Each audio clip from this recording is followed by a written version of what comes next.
Splice. Solar. One of the top Zergs in the entire world. And I want to see... I gotta say, Redshift has been one of those maps where nobody quite wants to play it. As in, you just have to play so differently. But the way it plays out is almost always entertaining. In a way that's not... We've had some maps before that are kind of just straight up dumb. Battle on the Boardwalk. And that makes for entertaining games, but in a different way. Redshift, I think, actually has, at this point, stood the test of time, and by that I mean a few weeks for people to settle down about how we're playing on a map like this. And it doesn't feel gimmicky, as in that's the only thing. It feels like there are a wide variety of strategies you wouldn't normally see, but not in the way that, oh, you have to play like this or the other. Maybe it'll be figured out at one point, and there's no way to beat a siege tank in that location, or a liberator, or a warp gate, or whatever. But, so with that in mind. Gumiho is going to expand to the bottom gold base. The key point of that, the gold minerals do create a wall, but you can shoot directly over them. So ranged units can pick off any workers there. Early on, this benefits the Terran more of the time than a Zerg. And that's why you see Solar just expanding in a more normal pattern down to the low ground. Still have a nice fresh blue base there.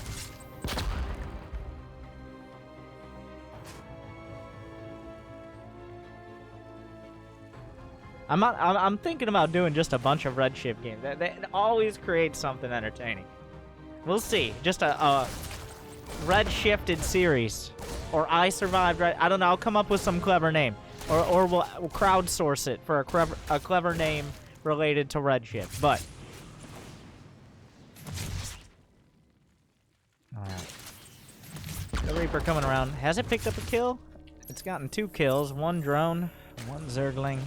We'll rotate around and dip out. And already we see Gumiho with something that looks a little bit more like a TVP build, but he's not afraid to do something different. One of the most entertaining Terran players in the world, in my opinion. I mean, you watch Maru because he may be the greatest player in the history of Starcraft 2. But you watch Gumiho when you want to learn something new. The scout on the gold base. Of course, Solar already had an overlord here. He already knew all this information. The one thing he doesn't know yet is that Gumiho already taking another gas. That extra income afforded by the golden minerals allows him maybe to transition into a mech build a little bit quicker. Oh, the Watchtower. Does the Watchtower give him lock-on potential? It looks like, yes, Gumiho gonna have that vision. Well, wait. How did he get...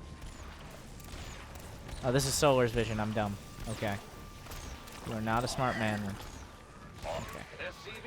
But the medevac drop comes in for the finish.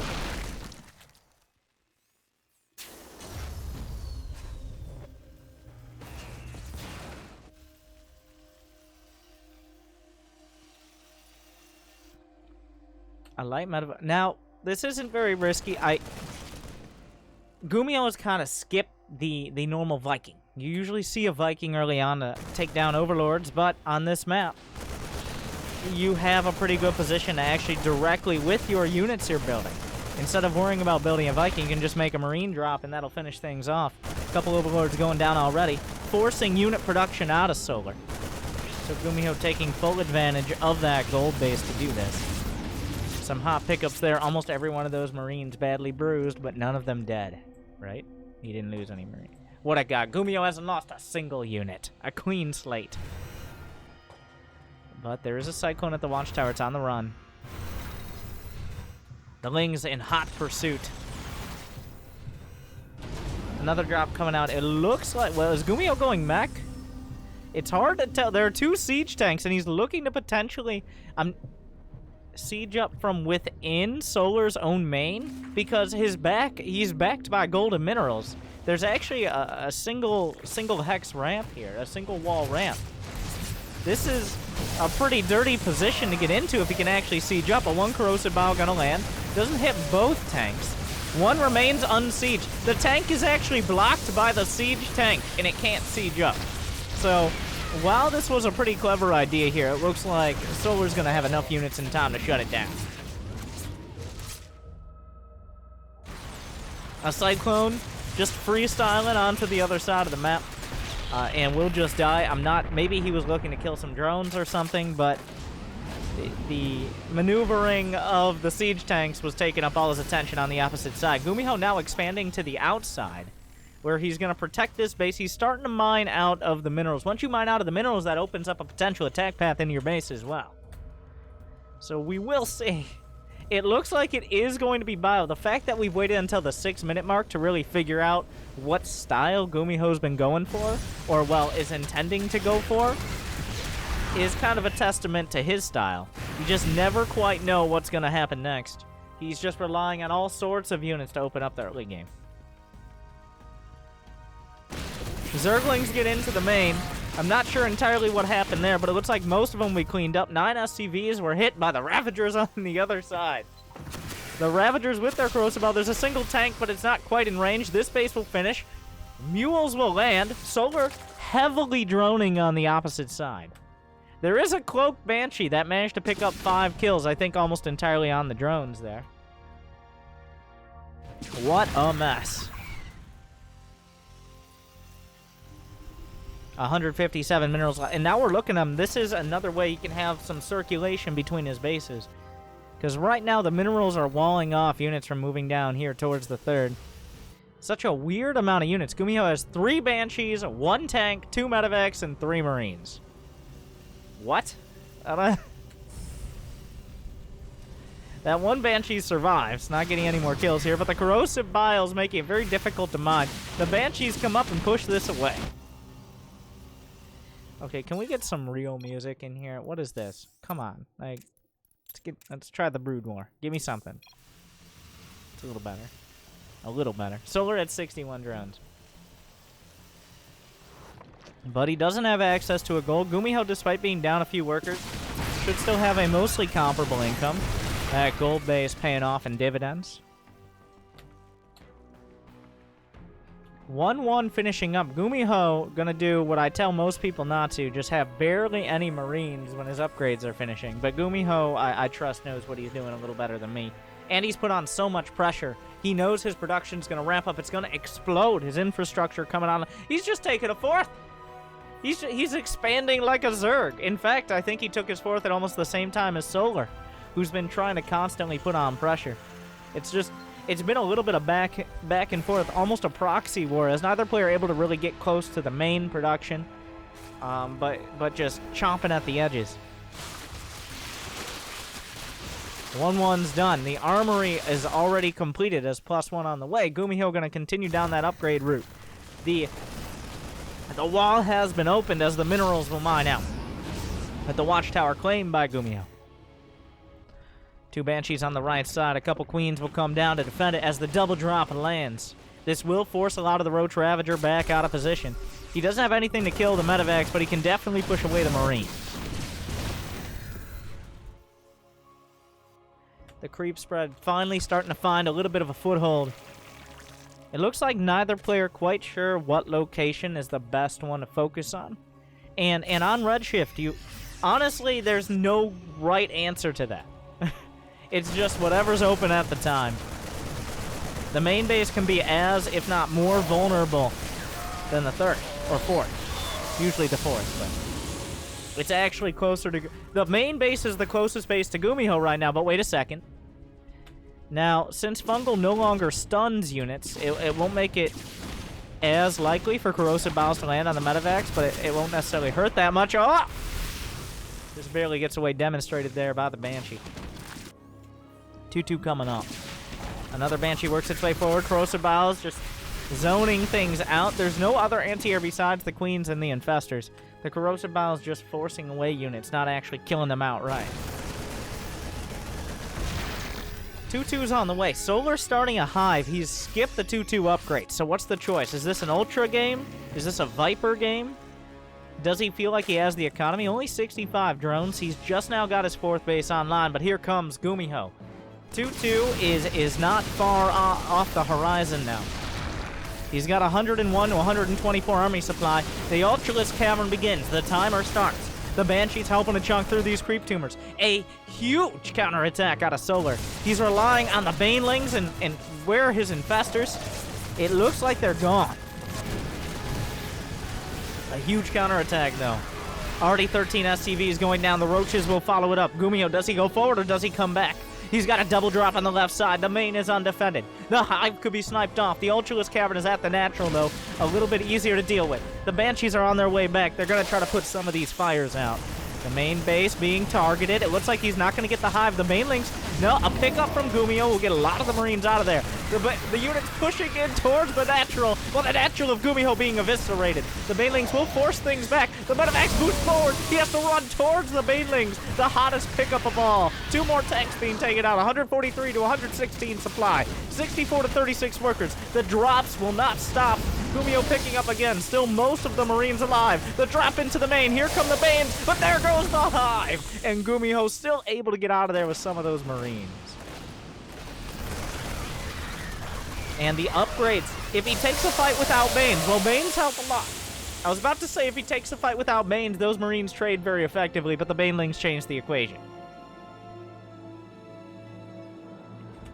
Ultraless Cavern is done. Gumio has taken a beating back at home. He's taken out the Hive. He's killed a handful of workers, but the main force of Solar's army is still intact. The main basis of his economy still intact. But Gumio's not nearly done yet. The supplies are relatively even. Chitinous plating is on the way. Vipers are done. The Hive is gone. There will be no more Vipers after these first ones. He's got to make them count. The Medivacs all over. There's no anti-air. There's a handful of Queens. He just has to eat this Medivac damage. He can deflect it, but he can't stop it. 44 SCVs. Gumio's still on 4 command centers. He can replace the SCVs or just drop the mules as he starts his 3-3. The Queen's mostly committed on the right side. If he loses any of these drops, if he loses the Medivac somehow, well, that obviously isn't ideal. Stepping onto the creep against the Banelings is always dicey business. A spawning pool maybe now the target. He will be getting that. At the same time, the Ultra's on the other side of the map. A single Ultra comes back. Big Daddy comes home and he says it's time to leave. But not after. You damn kids taking out my spawning pool again. Get off my lawn. And then the Ultra looks on and realizes that his knees hurt when he's off a creep, so he's just going to chill here for a while. A few more Banelings targeted down. 153 to 150 supply, but that means Gumio's army is stronger on paper. It's going to come down to the Banelings. Oh, the target! MLG. He's got some Marines on the high. If he can actually take out all the Banes, he can engage the Ultra. There are no... Oh, he's adding Marauders into the mix. Concussive Shell as well.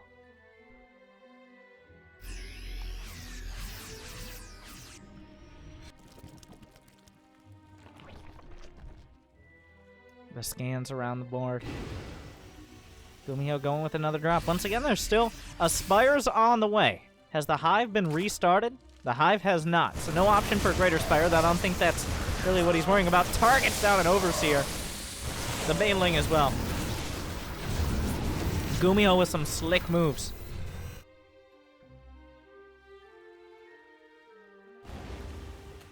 Another drop towards the main. Gumio ahead on supply, but still doesn't really have the tools to deal with the army straight up. He's really using the map well.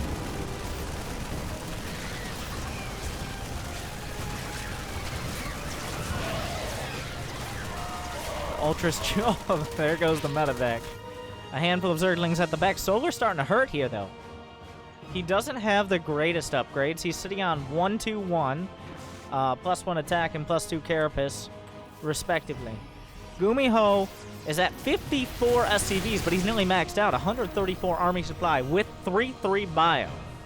How does Solar actually fight? He's building Corruptors now. He's rebuilding a Hive. The creep spread has been pushed back to just outside his bases.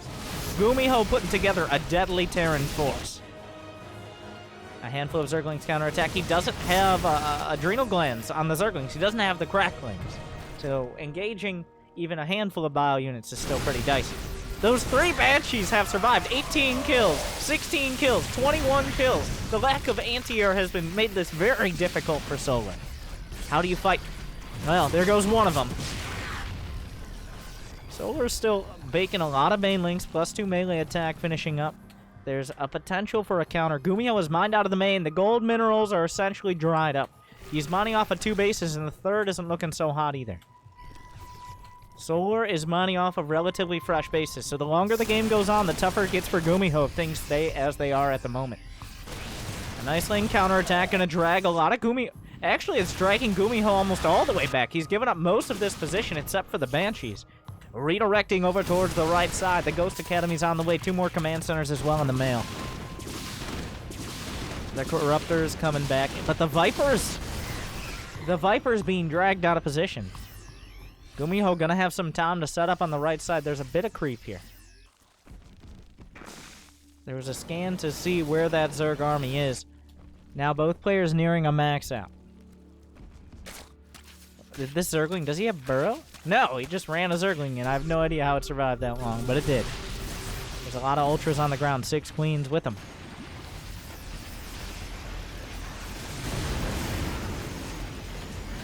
Gumiho gonna load up at double drop, and oh my god, I love it. He's gonna mine from the other side of what we would usually consider Solar's minerals, but mineral rights are still up for grabs on this map. Another group of units coming back. If he can actually forces a cancel on the command center.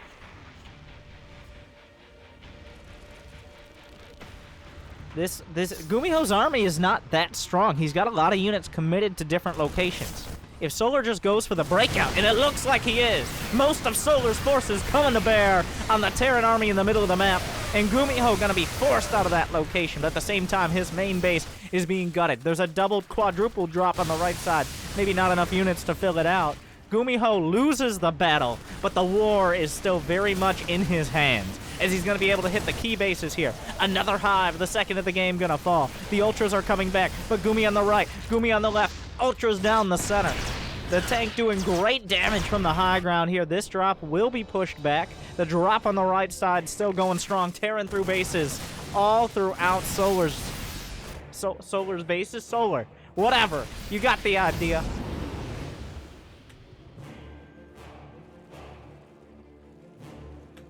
Solar at 172 supply. He's just struggling. Like, he can't take that decisive game-ending engagement. There's a planetary on this side of the gold base. He's found what he needed. There are ghosts being produced. Gumiho only needs a few more seconds before he has at least equal the forces as he had before. The ghosts are a major threat. There's 7 Ultras on the map. If he gets a few more ghosts, he can snipe them all away.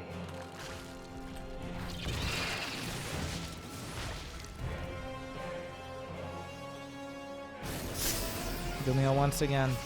A stem on his Marauders. There's some transfuse energy here as well. Oh, the Ultra's on the... There's no cloak for the go... Oh, I take it back immediately. But the snipes come out. A lot of Marauders being chunked up at the front. Solar taking the fight. He needs to do damage here. Another ghost going down. A lot of the snipes used on the left. He's going to have another round, but he's continuing to work his way through. The Corruptor's going to be able to take out a lot of the medevacs. Gumiho caught on the edge of the ramp as well. A couple more snipes. The Ultra's red and now dead. The Marauders, the Marines, and the medevacs, they're holding their ground. Solar didn't have quite enough. And Gumiho cleans the board. Just barely. GG. And after all that, Solar losing so many, I think Gumiho playing the map incredibly well there. And realizing while Solar could take winning fights, he can never... If you're going for that army composition, you're not going to be able to win. Like, you can't just come across the map with all your units or you're going to lose your bases. It's very difficult to maneuver around with a ground army, especially with how close the main bases are, the gold bases. So Gumiho, good. Now I have your doing attention. it right. Thank you, Slickster. But what a player. Let's find another Redshift game. I'm into it now. All right, we're gonna do a bunch of Redshift games. By a bunch, I mean like 4.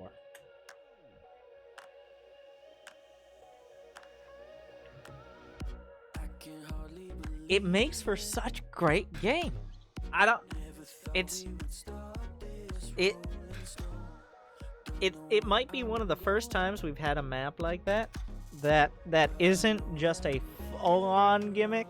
Like, It's a gimmicky map, but in a good way. It's almost always a bad way, but in a good way. I don't know how many pro players will agree. I still, every time you load into Redshift, oh my god.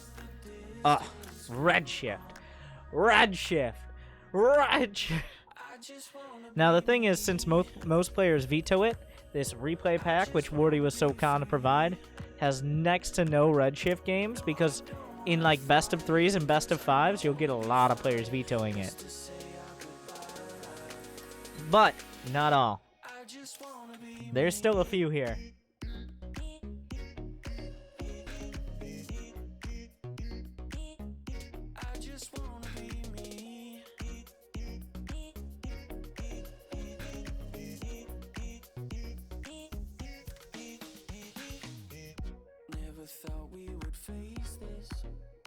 Protoss versus Terran is up next for the Redshift madness.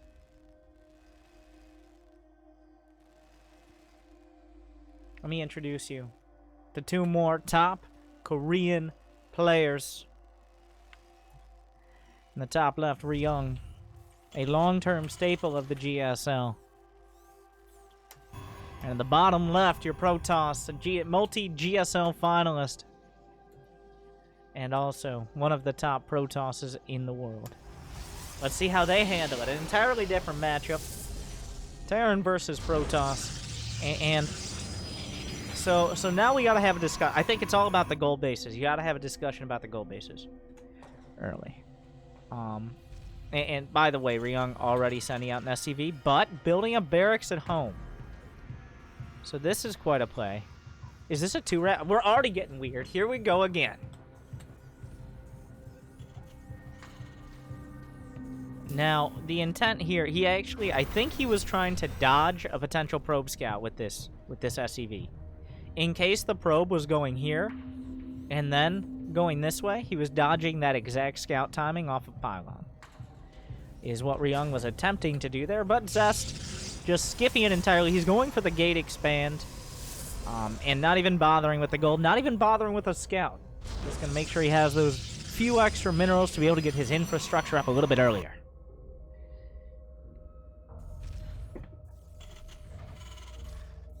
And there it is, a factory on the other side of the map, and he can... Oh, Zest. Let's go to the Zest cam. Oh, he's looking, but he's not seeing. Oh my god, here we go again. Ryung. Now, he's going to lift that over, I assume. Is he going to lift it over and make a reactor? He's already walled out. If there was an early probe scout, he would know something's up. You don't wall off, well, at this point, you normally wall off, but it was a little bit earlier than usual, I think. I don't know. I might just be making things up. But just the lack of Reaper, the lack of early add-on. But Zest has not scout. Oh my god. Glory to the Daylong. Is it? Wait, is that another factory? Are you crazy? Ryung, stoppable. Multiple. He's gonna be proxying multiple cyclones in Zest base. This is madness. No. This is Redshift. As the second factory's on the way. Oh, Robo, though. We'll see what kind of scout. Seeing no add-on, nothing here. He's going to go scout on the other side. He's going to scout for the gold, and then he's going to know what's up. Oh, wait. Does Ryung react? Does he see he doesn't see the pylon, but Zest doesn't see the cyclones. What an awkward scenario. And Immortal's being chrono boosted out. He has a very good idea. Zest! He's seen it! Zest knows. One cyclone comes in, but can Zest hold? Is the question we need to be asking. A shield battery's on the way, and Immortal's being chrono boosted, but two cyclones are a lot of damage output, even to Immortals. He's already pulling the probe. Zest up a handful, and he doesn't have the gold, but he has an expansion as well. All he has to do is hold this ramp.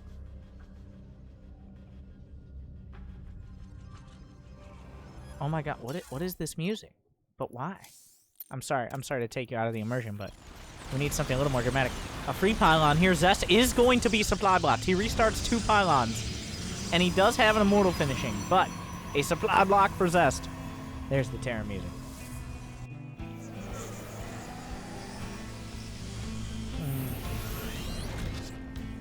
Oh, what do you... Oh, Tech Labs.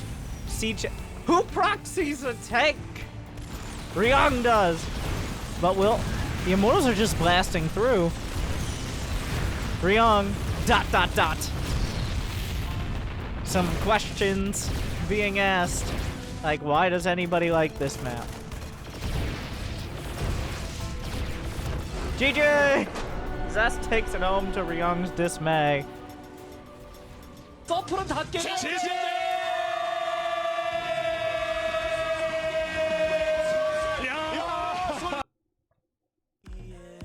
And that was a quick one.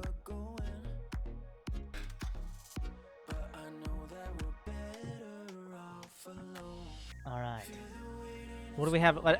I think it might be time. Mirror matchups. On a lot of maps, mirror matchups are super figured out. You kind of have an idea of what's standard, what's not. Redshift throws it all sideways. Almost literally. You never know. No one knows. With access to a gold base, with a potential value in ranged units early, even ZVZ, especially, not even, but especially ZVZ. Let's see if I can find something here from that Wardy replay pack. Got it by subscribing to his stream.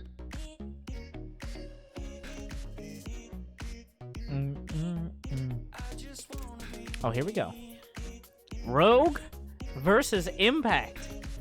Rogue, the BlizzCon champion Zerg, probably the best Zerg in the world, and Impact, the wild card. He's a player much like True that relies a lot on catching players off guard, and if there's any map to catch players off guard,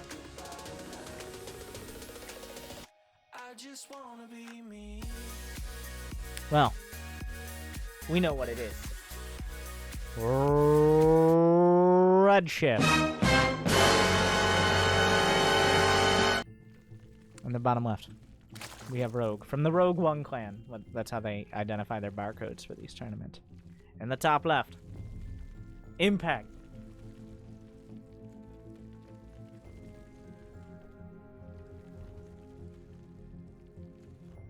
So, first question. Does either player take the gold? And then what? Because all the normal standard ZVZ is out the window. It's gone. It's been red shifted away. It's no longer on the visible spectrum on this map.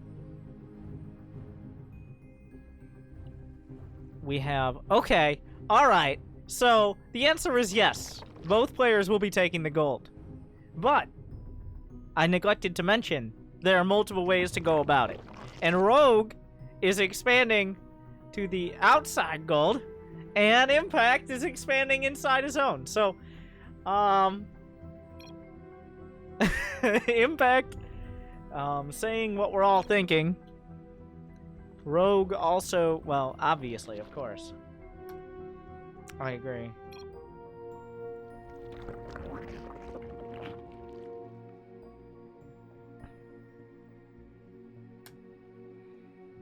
So now what? Let's just wait and find out.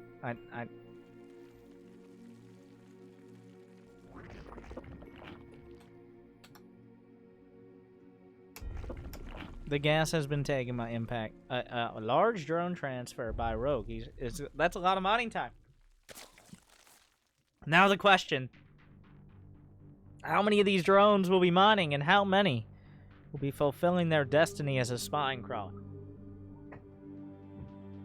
There is a location where you can place spine crawlers on the outside. That it can't be hit by spine crawlers from the inside. Rogue? Okay. Does he have the mineral? Does he do it? Do it. Oh, yeah. Rogue!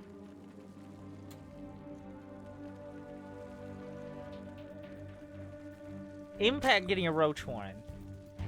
He's also getting Zergling speed. Rogue with Zergling speed on the way is continuing to mine gas. Does this mean Banelings? Yes. The Zergling's already on the way up. Is there going to be enough to defend the spine? The drones will have to be pulled. This is, on paper, this seems like a relatively easy defense here for Impact. But the migration is short. He's gonna try to burrow. There's no spawn call on the other side. Is he gonna block the burrow? No, he's not blocking it. There's a the queen comes up as well.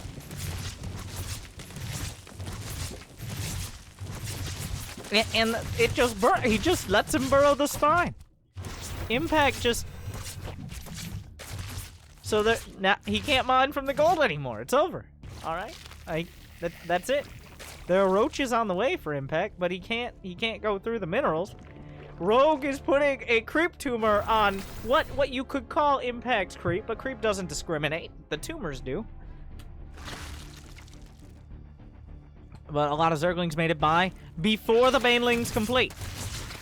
So a lot of counter damage can be done. Impact losing a handful of lings. One more inject. Oh no! Big mistake out of Rogue. He's gonna lose drones now. But how many is the question? More Zerglings coming back. A grand total of 4 so far. The Spine Crawler being targeted. A handful more lings gonna go down, but Rogue has another Spine on the way. The backbone of his defense. 19 workers to 18. Impact can finally mine from this gold base again.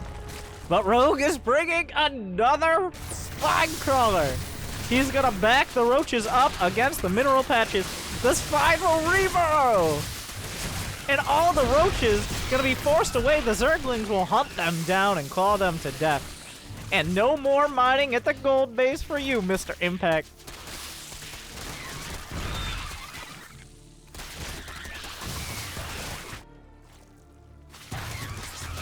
More roaches are coming up. He's gonna, I guess, there are even queens involved.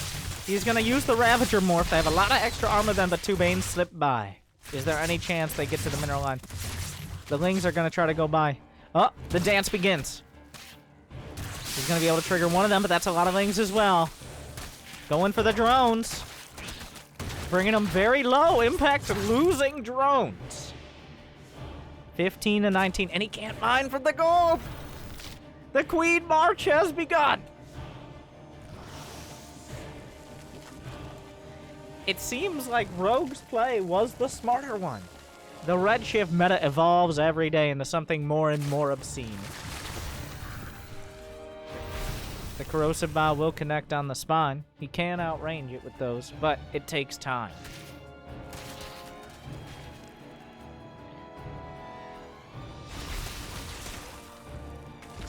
He will dodge a Corrosive Bow with a Spine Crawler.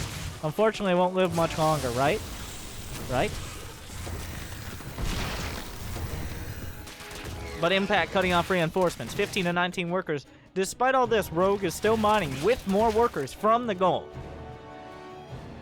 But there are queens. The queens have made it to the other side of the creep. Rogue, he has Rogue to thank for that. But there are multiple queens here. The fight continues.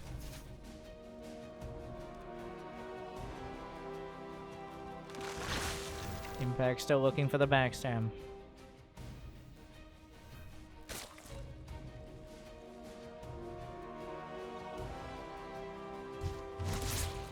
The Overlord being targeted down. It's still... It looks like a counterattack was shut down. There's been only... Impact has only lost 4 drones throughout this. He just never built any more. He's been in such an awkward scenario here.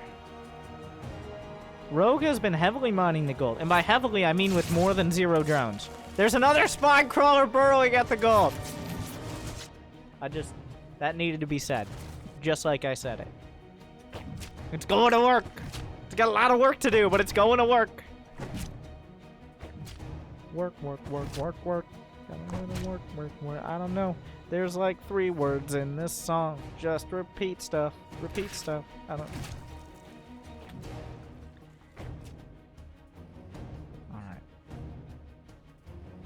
But Impact looking for a backstab. There's a Bane on the ramp. Looks like it'll get 3 lings. Nope. The micro. The Bane's gone, but a huge counterattack. The Buddy Bane! The Buddy! He needs it! He needs such... Okay, and Rogue splits off. The Spine's still going to work. Are there any Banes at home? Impact, he's trying to retreat. A handful of Banes, but they were outside the gold. The Roaches and Ravagers at the front, but now Rogue has Roaches as well. 2 Banelings coming in, but it's never gonna be enough. And Rogue with his forward gold strats. Oh. And once again, Redshift delivers.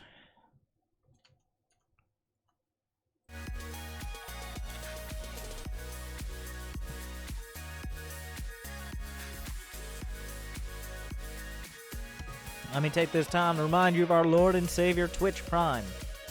If you have Amazon Prime, you can connect it to Twitch, get Twitch Prime, and give me money. An important concern for people that don't have gold bases like Rogue.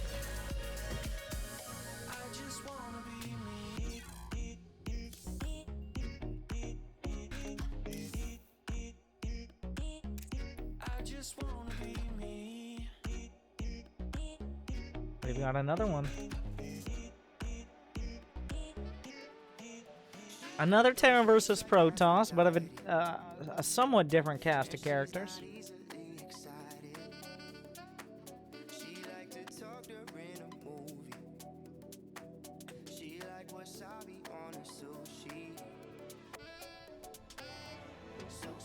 We're back. Now let me introduce our players. In the bottom left, it is Zest, one of the top Protoss in the world. In the top left, one of the foreigner hopes, Caligod, Calazor, the Brazilian Terran. But we're here on Redshift.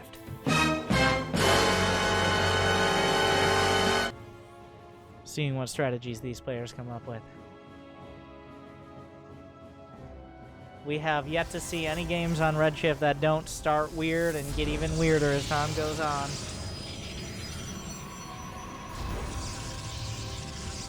No proxy from either side.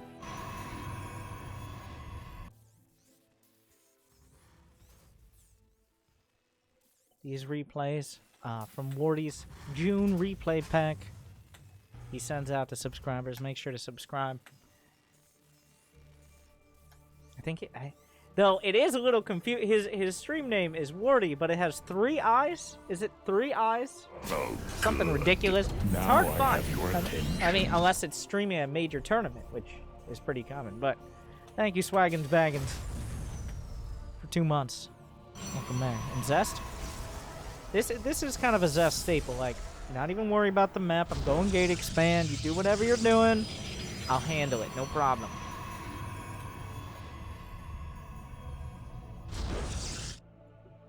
Okay, those are just going to expand. This might be one of the only games we've seen where both players are just like, no. Just going to play standard. Going to get a Reaper expand into probably a 1-1-1. And then a gate expand here. Zest making some allowances. He's going to put his second pylon, not his third, but his second pylon here. And this is looking for proxies, looking for Reaper jumps, stuff like that. We see this a lot out of Protoss players. Those pylon placements are not just wherever you feel like it. They have a specific purpose, and the specific purpose of this is to see a Reaper coming across that gives the information not only that a Reaper's there, but it's not going to be as quick as you could proxy with Rags or something like that. The timing is important. The investment is important. And now Zest, having all that information, he deems it important too. A shade canceled before he gives it away. But a juke back, but the pylon, he knows the pylon's there. It's going to be a Twilight choice, not a Zest.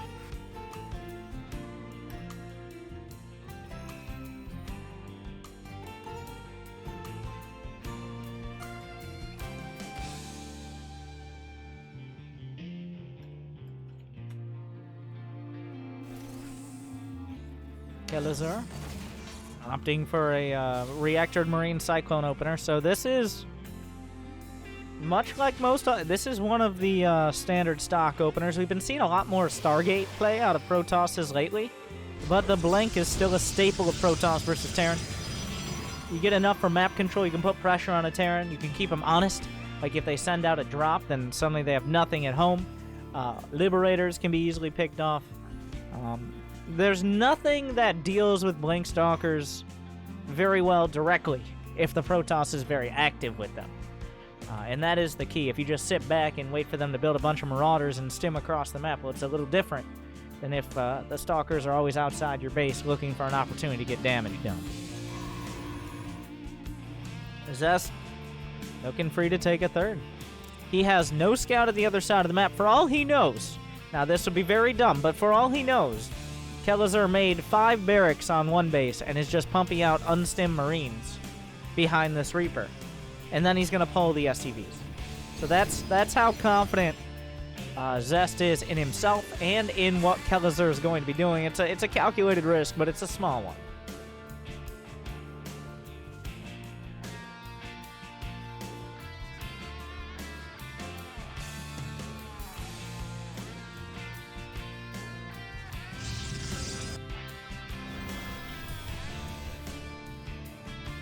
Both watchtowers going to be taken.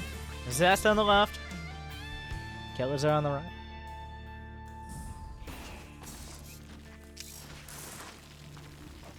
Couple Widow Mines over here. He's looking for a pickoff on, ideally, Oracles, but I think the Reaper has seen the Stalker count. He's got a pretty good indication. It's been blink. In fact, Kelazur saw the third base. That could still be a Stargate timing. Taking a quick third against Terran is not uncommon. The Observer coming up. Kelazur, this is essential. This is going to be a 2-base. Not necessarily all in, but an incredibly heavy pressure. Well, what this means is that Kelazur has to get damage done. He has to do something. He has to either kill a third, win the game, kill a lot of probes. But as time goes on, and Zest cannot be allowed to just mine off this third base for several minutes. He's just going to have too many... Oh, sit down, please, Reaper. Sit down. But Kelazur investing in all these barracks. He's going to have Stim, Combat Shield, +1. Well, actually just now starting the Combat Shield. But there is no third command center here. He's still building SCVs, so... Oh my god. Oh, the double dot. He blinks over the minerals. Okay, now we finally see some Redshift usage. He blinks over the minerals, gets up into the base. He already knew there was a Widow Mine there, so he waited for the cooldown. Just playing around a little bit, saying, you're still vulnerable back here. You're not going to get away for free. And this is classic. This is the part of the game where getting vision is so important. Right now, 2 medevacs in the wrong spot could ruin Zest. He just does not have the units. Back at home, besides the 5 Stalkers, he has 2 Immortals, 1 Adept, and 4 Sentries. So an Observer at the front. Watchtower is taken. Spotter pylons as well. And his Blink Stalkers move over to the right side to make sure those units are not just sneaking out. There's an Observer over here. Zest needs that vision, and Kelazur not going to waste any time moving out. Will these Stalkers either be recalled or try to get some damage done? Maybe try to buy time for another warp-in. Charge is done. +1 armor just starting, though. So Kelazur with a very strong Bile Force, but will Zest drag him back? No, there are enough Marauders at home. 5 Stalkers are not enough of a danger. Here comes Kelazur across the map. A big warp-in out of Zest, but this Terran army is incredibly dangerous. Force fields are going to be at a premium. These sentries are the difference between victory and defeat. There is no way without good force fields and Guardian Shield he can stop this Terran army. It's dangerous on both sides. Good force fields could also slice it in half and allow him to mince it up into little bite-sized Terran pieces and shred it. Those are the 2 options right now. There's an Observer over all this. He sees the Widow Mines. A force field picking off a couple Marauders and a Cyclone. A small price to pay is 1 Zealot. Good force fields to start. The Stalker's coming into the side. He will blink back. It's another pick. But now that's 4 Widow Mines. Here comes Kelazur. Another bit of Terran sliced off, but the Widow Mines strike right back. A big warping of charge lots. 2 Widow Mines still remain unfired. The medevacs are draining their energy to heal up those stims. But Kelazur coming in. He doesn't have a 3rd command center. The damage needs to be done here. Oh, beautiful force fields at the front. But the Terran army fighting strong. The medevac picks up some of those units that were isolated. It's all about this choke point. The sentries are out of energy. There's nothing left. He can stim... Oh, okay, there's 1 sentry. The Guardian Shield is utilized. The Widow Mine taken out before it kills all the sentries in the back. The Guardian Shield reducing so much damage. Kelazur being forced back. The Stalkers blinking forward. He's going through the grass here. I'm not sure how Zest has vision, but he will be making his way through. Kelazur's units are thinning out, but so are Zest's. The next warp-in coming up. He's going to warp in Stalkers. He feels like he needs them. I'm not sure if that's... Oh, I guess he feels that comfortable. Kelazur says, there's no way I'm fighting this back against Zest. He wasn't able to break through that choke point. A couple less force fields, and it could have looked very different. But Zest is on 3 bases. He's comfortable. So what this means is Kelazur really just did not channel the power of Redshift. And Zest remains undefeated on the map. We'll have to see going into the next game. Not that Zest will necessarily be in the last game. Next game. I'm just going through a bunch of pro Redshift games, so just kind of picking, trying to mix up the matchups. Mix and matchup. Hands down, I'm not one for getting too attached. Hands down, but my mind's made up, you're the best I ever had. We don't have too much in common, except we puff that marijuana. You got my head spinning like tie-dye, all spaced out like a sci-fi. That good connection like Wi-Fi. Let me get to know deep lyrics. so specific. She likes the strangest things, my intuition tells me to let her keep making decisions. She does it naturally. There's so few Redshift games I actually have to scroll through. Hands down, my mind's made up, you're the best I ever had. Hands down, it feels so good when opposites attract. Hands down, I'm not one for getting too attached. Hands down, but my mind's made up, you're the best I ever had. I don't slow down, I'm too wavy, but I don't know how we both ended up tangled in this place, but I'm here to stay. I can't fake the wave, I guess it's safe to say that I got you. And you got some new lingerie, well that's thoughtful. I created a new Halloween for that costume. Loving how it pans out, I got a pair of cuffs, put your hands down. But usually I'm solo, dolo, at the Okay, calm down, I'm not a rapper. We've got another set of players. In the bottom left, we've seen him before. I'm sure we'll see him again. It's Impact. The spicy Korean Zerg player. And in the top left, it is Hero. One of the best. I think everybody... He's on the short list of Protoss players. Very consistent. Especially in Protoss versus Zerg. And he's already sent a probe out, by the way. And also, might I mention, we're on Redshift. Oh my god. Impact's like, whoa, wait a second. And now this... Okay, there's some intense mind games at work here. So, Impact is expanding to the blue base, which Hero did not expect. But now he sees, he's almost certain that Impact saw this. But... Impact, in most Zerg players, will take the gold base, either on the outside or the inside. Hero's like, why are you doing this? You're not supposed to expand. So, Hero was proxy gating. He thought in between the bases that Impact was going to take, but Impact just kind of takes the blue base, screwing over the whole proxy gate idea. A lot of drones are coming down to deal with this. He's only mining with a handful, but it's enough to get a spawning pool.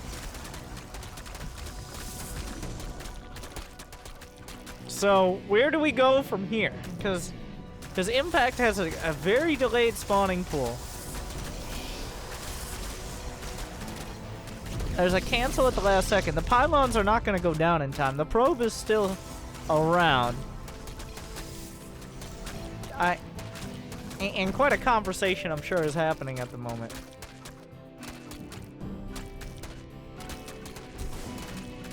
A Zealot is out, though. The spawning pool's not even done. So Impact committed a lot to be able to deal with the probe. The probe reducing the surface area on the Zealot actually helping out a lot here. The Zealot racking up the kills. Another one's going to finish from the badly bruised gate. Oh my god! Oh my god! Hero Zealot is stuck! Oh! It's a disaster! Will that make the difference? It does not look like it's stuck, but it is. At the same time, though, Hero has 19 probes behind this. Oh, another Zealot! Another Zealot is stuck between the middle. Wait, is it? I can't. It is! 2 Zealots are stuck. Oh, no! What? If he kills the gateway, it escapes. I don't... But 2 Zealots are trapped in a prison of his own design, giving Impact. If he had 2 more Zealots, he could easily deal with these things. Like, no question. Is this... He has to kill his own gateway to escape. The Zealots are freed from their prison. This one will be here to look on. He's like, don't end up like me, boys. Another Zealot comes out. It's still 20 workers to 12. This is still very dangerous for Hero. Impact probably overcommitted to trying to take it down before it started. A queen about to pop out, but on the wrong side of things. Another Zealot finishes. Impact has a lot of Zerglings here. Hero is taking the gold on the other side. It's looking like even if... No, Hero just wins. Wait. Is he gonna try to pop this? Oh my god! Will it work? Oh, he's blocking it! Do it. Hero, here, I need to see if this works. Oh, the Zealot is blocking the probe from taking the gas to try to pop. That only works with probes, Hero! It doesn't work with... He brought another probe to try to pop the Zealot out. But it only works with probes, because the Zealot is blocking the gas that he was trying to use. Anyways, Hero is still making Zealots. Impact is holding, but at what cost? He only has 12 drones, which is what he started. The probe! The probe! No. Another Zealot on the way around looking to assassinate the queen. Gets surrounded. So, I mean, if there was... Imagine if there was one... Or that extra Zealot... Oh my god. If there was one more Zealot. And this Zealot is gonna be killed. Oh. Oh. Oh. Oh. Oh. Oh, he's gonna leave it! Oh, the disrespect! He's just gonna leave it there to watch. You should probably kill it because we'll see if he's droning. Oh my god. Oh. Oh.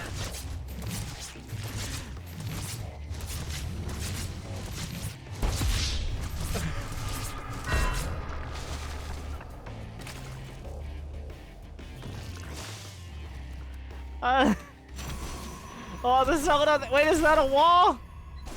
Oh, he gets the Adept out. He can shade by. What a mess. I don't know, the shade on the chase. Their Impact is droning hard. Hero, does he have a Stargate? He's getting a Robo.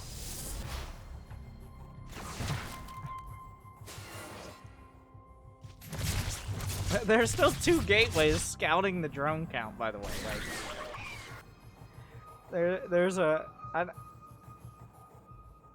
I still think Hero comes out ahead. He has a gold base, essentially uncontested. It's 2 bases to 2 bases, but it's a gold base with more probes.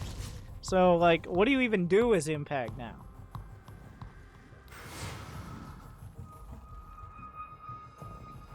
I don't know. I don't know the answer to that question. The gateways are still taking up a lot of time here. Depth? No problem. Charge is the choice. Impact is gonna float into the main. Hero questioning the direction of not only this game, but his life.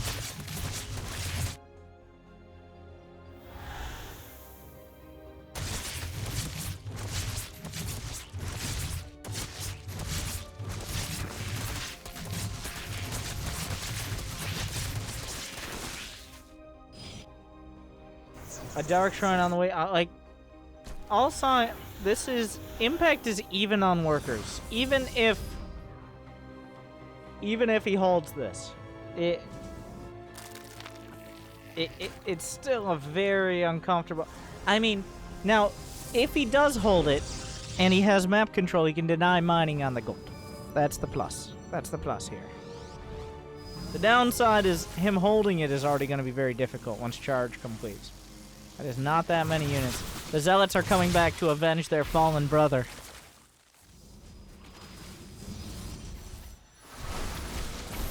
Oh, and 2 force fields, but he can hit the center. Doesn't matter. There goes the hatch.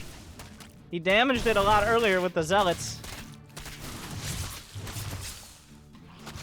Oh, God. Well, now it's time to tap out. Thumb impact, I'm like, you know what? This map. Okay, yeah. All right. Okay, then. What?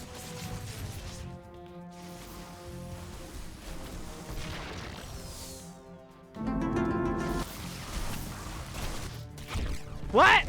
The Zergling gets through! But there's a Dark Templar and no drones left, so. And that concludes another match on Redshift.